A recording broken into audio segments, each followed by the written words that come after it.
me clearly. America is not a racist country.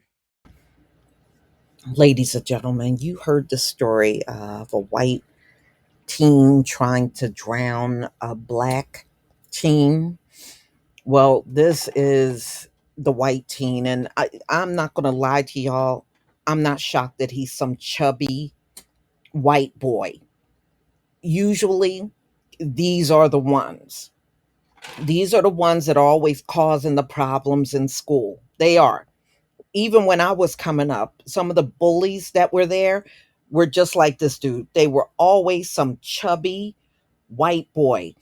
And if you remember a few years ago, I did a video and it was this old chubby white boy, he looking like Fred Flintstone on a video, and he was using all these racial slurs, and come to find out the black teens were getting the girls that he wanted.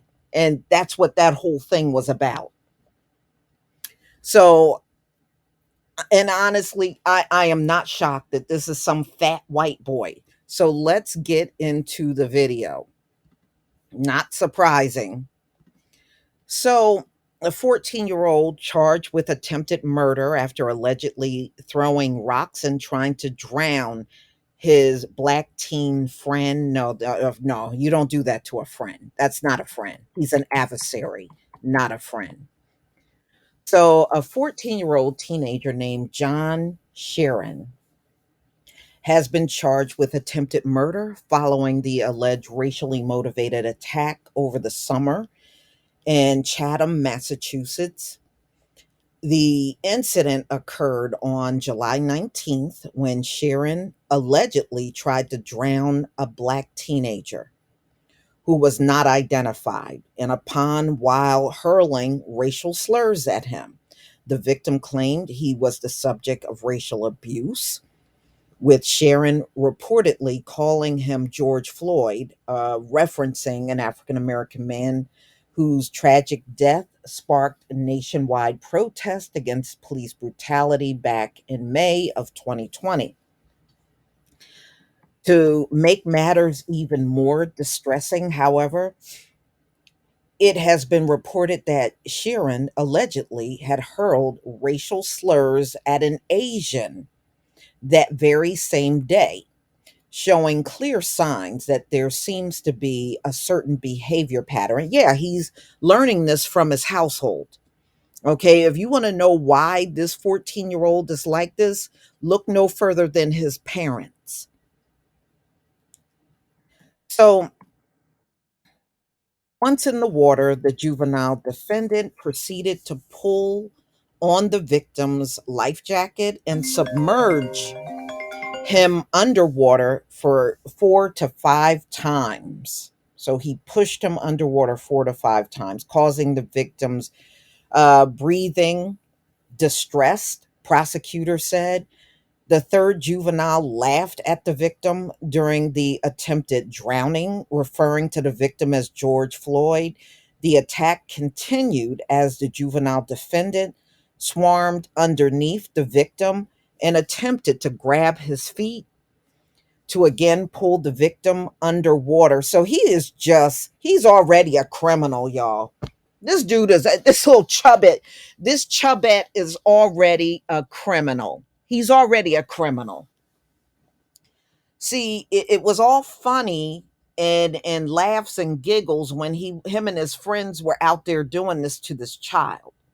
But now that he's being charged with attempted murder, I bet you it's not so funny anymore. I bet you him and that alleged buddy that was laughing, I bet you they're not laughing anymore. And they really need to get his friend for just standing there laughing. So, anyway, this appalling act of violence highlight a deeply rooted issue of racism that still persists in our society. Yes, via his parents. Via his parents, because that's where he got it from.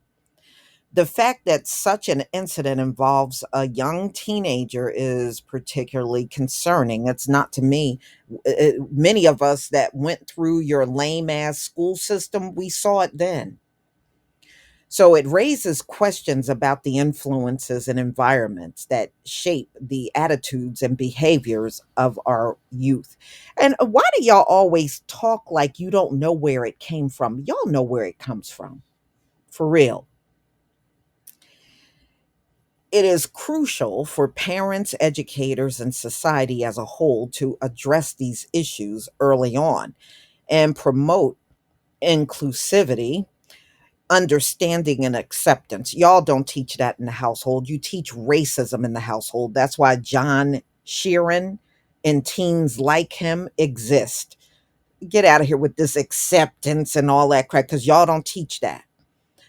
So it serves as a stark reminder of the importance of teaching our children empathy and respect for others, irrespective of their race or ethnicity.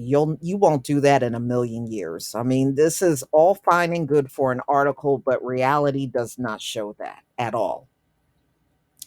The incident also brings attention to the ongoing problem of racism that continues to plague our communities because the parents are teaching it. I'm trying to tell you, while it is disheartening to witness such acts of hatred and violence, it is essential not to turn a blind eye to these issues. We must confront them head on, work towards creating a more inclusive and harmonious society. Education awareness campaigns about consequences of racism can play a vital role in challenging prejudice beliefs and promoting tolerance.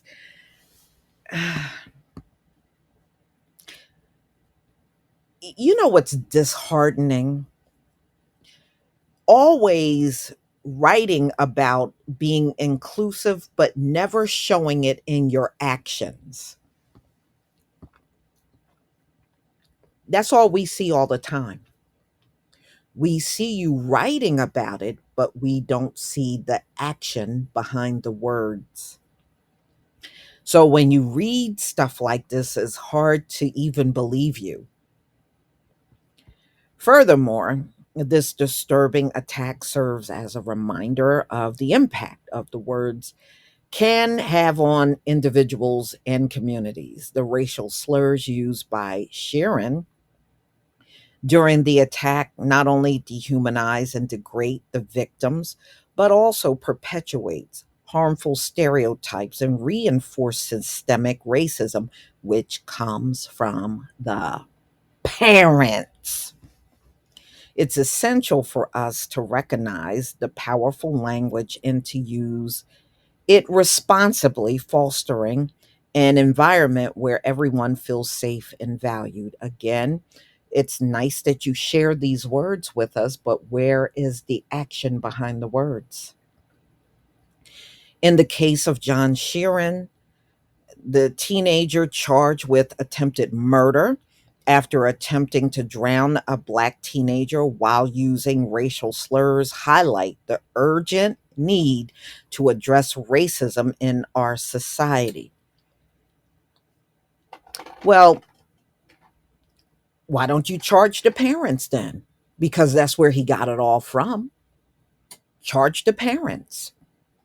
It is vital that we teach our children empathy, challenge harmful beliefs, and create an environment where everyone feels respected and valued. Again, you say these things in words, but we don't see the action behind the words. By doing so, we can work towards building a future free from discrimination and violence. Well, first of all, I don't know why you keep using the word we, because we did not all come up with racism and we are not the ones that should resolve it. The only ones that can resolve racism are the people that originated the entire concept. They're the only ones that got to work on getting rid of it. As for the rest of us, we don't have to do that. Please tell me what you think about this video. Please leave your comment and subscribe. Don't forget to hit on the notification bell, and I'll see you on the next video. Peace, family.